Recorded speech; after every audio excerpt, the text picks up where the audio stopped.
This video, we're going to be looking at 10 beautiful shrubs that are thriving and flowering throughout the heat wave and the drought. They're just so resilient that they can handle almost any hostile environment. Let's get into it. This week I visited Great Dixter. Last week I visited Sissinghurst, and I'm bringing you the shrubs from both that I thought looked the most magnificent without watering or too much care and fussing during the hot weather and the lack of water. And just a reminder, these are planted in the ground, not in pots. Plants in pots always need more water and more care. I'm specifically talking about the shrubs that were planted in the ground. And I'm going to work backwards from my least favourite to my favourite. So number 10 will be my favourite, but that's not to say that I don't love them all. I do. I think they're all fantastic plants. So let's get into it. Number 1 is fuchsia. Not the annual kinds of fuchsias that you put in hanging baskets. They tend to need more shade, more humidity, more water.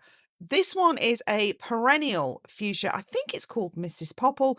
I have it in my front garden. It was planted before I moved in, and it gets banging heat all day long, and it still flowers, and it hasn't even drooped yet, and it probably hasn't had any water for 2 months, and I certainly never water it. And when I got to Great Dixter, they also had this enormous one here, and it was even in better condition than mine. So number 1 is fuchsia. Number 2 is Lavatera. So you can get nice sort of hybridized versions of Lavatera, and it comes from a kind of pretty robust wasteland kind of plant, a bit like Buddleia, where it can sort of more or less survive on really thin gruel in terms of nutrients and very dry weather. It could grow a really big size, a couple of meters tall, maybe a couple of meters wide, and it's filled with sort of pink mallowy flowers. You can get different colors, different sizes of flowers, etc. But generally it's a really hardy plant, and you can cut it back and it will just come back the next year all the more sort of vigorous. It's extremely hardy through winter, but also through a heat wave and a shortage of water. And because it's such a good size, it can take up a really good space in your garden and produce flowers and colour when everything else is really suffering. Number 3 is Buddleia, more commonly known as the butterfly bush. You all know what it looks like, so I'm not going to go into details. You can see the pictures here. It has the fronds of flowers that the pollinators love. I have used this and Lavatera as a cut flower, mainly a filler, but it's really beautiful. And I paired Buddleia with Lavatera in the shrub hedge around my patio, so it looked really good together, and it just provided that splash of resilient colour when other things were parched and dying. Of course, it's a great valuable resource for pollinators when everything else is in fact dying. And it comes in a variety of colours, so you don't just have to go for the wasteland looking Buddleia. You can get all sorts of sumptuous, highly saturated coloured flowers now on the Buddleia bush, so give it a go. Definitely recommend it. Number 4 is Euphorbia. So Euphorbia is obviously a perennial as well, but you can buy a more shrub version of it. They're obviously much bigger, and they're really nice and round. They grow on stems, and they get really high. They make a nice backdrop in a border. An expert on Euphorbia, I've kind of avoided them because I get a lot of eczema and all sorts of skin problems anyway from gardening. My 2 hobbies, gardening and oil painting, both give me dreadful eczema. Can you believe that? Anyway, because Euphorbia has a horrible, it gives you I can't remember what it is, but if you get it on your hands and then you expose your hands to the sunshine, it burns. So, they have to be treated with caution. So I've avoided them, but they use them extensively at Great Dixter in the backs of borders, and they did undoubtedly look really good. They had a nice, neat mound, and they were nice and tall and obviously green, and they're very drought tolerant. So definitely recommend if you're not as careless as I am when handling your plants. Number 5 is the rose. Rose, I don't know why, has a reputation for being a fussy plant to grow, and it really is one of the toughest plants in the garden. It has such a deep rooting system, providing it hasn't just been recently planted. So obviously exclude any rose that's in a pot or has just been recently planted needs solid watering till it's established.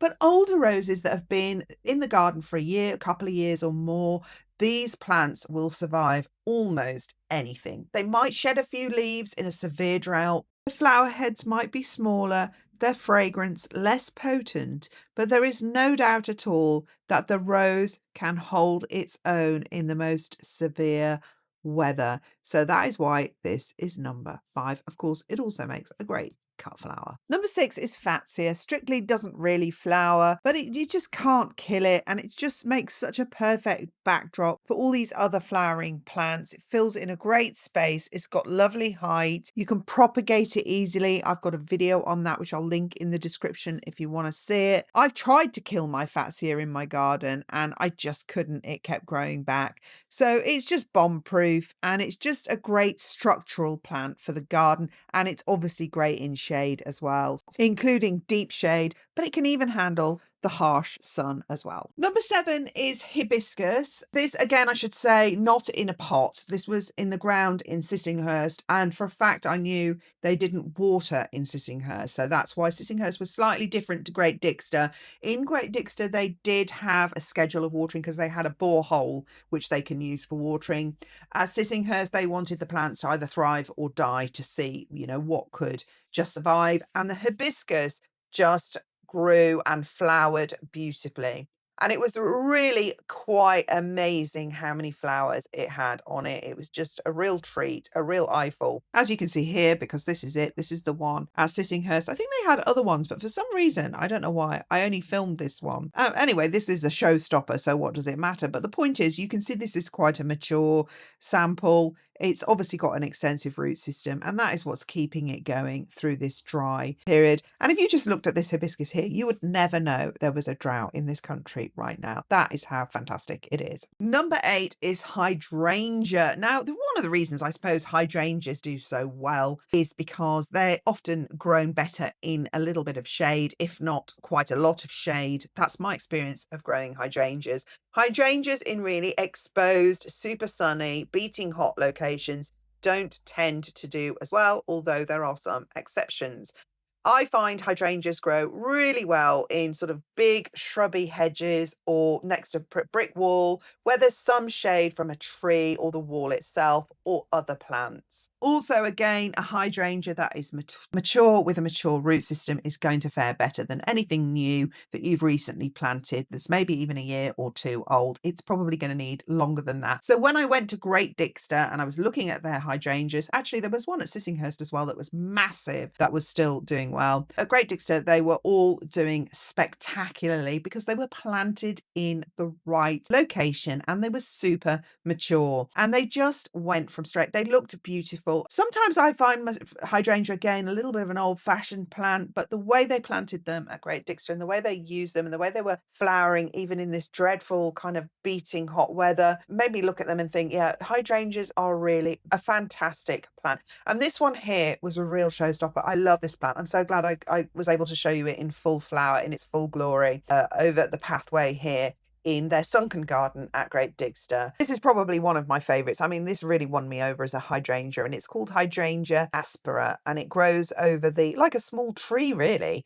It grows over the pathway there, and it's just really beautiful. It's mesmerising and stunning. But of course, the great thing about hydrangeas is that there's just such a huge variety of them to choose from. Now, number 9, I did and ah because this is technically my favourite, but I put it at number 9 because it's not as hardy as number 10. And that's the only reason, because in many ways, this plant is just way more wow and pizzazz. And that is Clerodendrum bungei. Now, Clerodendrum is hardy here in the southeast of the UK, especially in a microclimate, as you can see, where it's grown here at Great Dixter against a lovely warm thermal mass of the brick wall. So it tends to not die back and it just grows and grows. That's why it's so tall. If it does die back, often in a milder climate, it will survive. The roots will survive. So it'll just come back every year, which means it will be shorter. So you can still grow it, but you'd have to work out if it works in your climate.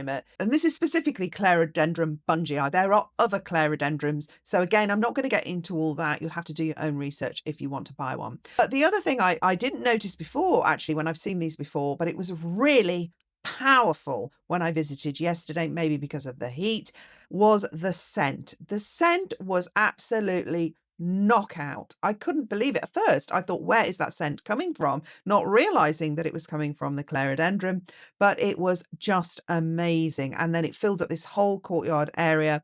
and it was just a pleasure. It was just such a wow plant with the scent and everything. And I was so taken with it that I've ended up buying one, obviously, and bringing it home, even though I've got nowhere to plant it. But I will find a place to plant it, mark my words. Number 10 is Althaea cannabina. I'll put the word up on the screen so you can Google it and take a look. This impressed me so much, this plant, that I have made it my number one top spot, which is number 10. But you know what I mean. And I saw it at Sissinghurst and then again at Great Dixter. And in both gardens, it was shining, more sparkling actually. Again, about the same size as a Lavatera or a Buddleia, sort of up there, 2 meters wide and tall. Very green, like a pale bluey green stem with dazzling pink sparkly flowers all over it.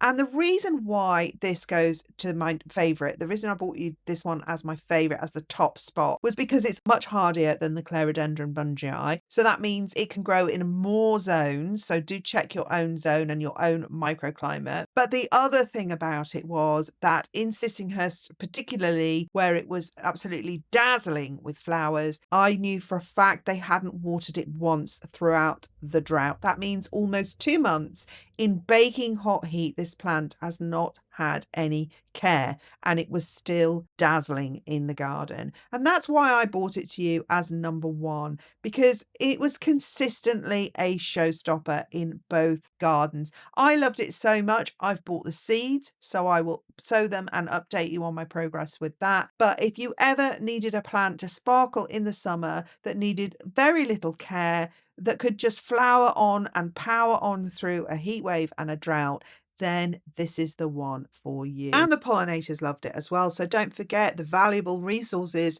these resilient flowering plants provide for our pollinators when everything else in the garden is dying. Now, just before I sign out, I have a confession. I thought the cannabina was a perennial, a shrub, and it's actually a perennial. It just grows fast, so it will die back every year, but it is hardy, so it will come back every year as well. All right, if you found this video helpful, don't forget to subscribe, like, share with anybody who you think might be interested. And if you haven't seen it yet, but you want to see it, have a look at my 12 perennials that flower without rain, that thrive without rain. I said 10 in the title, but in fact, I think I threw in a couple more. So there's about 12. And then that's it. Thanks for watching, and I'll see you again in my next video. Bye.